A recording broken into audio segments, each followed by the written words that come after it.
Hey everyone, if you've configured Rclone and want to upload files to cloud storage quickly and efficiently, you're in the right place. In this video, I'll show you how to upload files with Rclone from start to finish in 2026.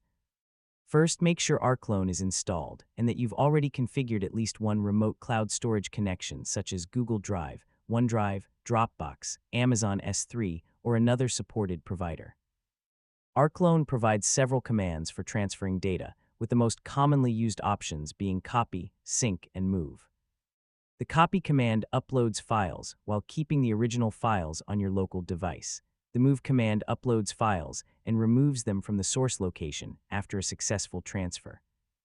The sync command makes the destination match the source, which can also remove files from the destination if they no longer exist in the source folder.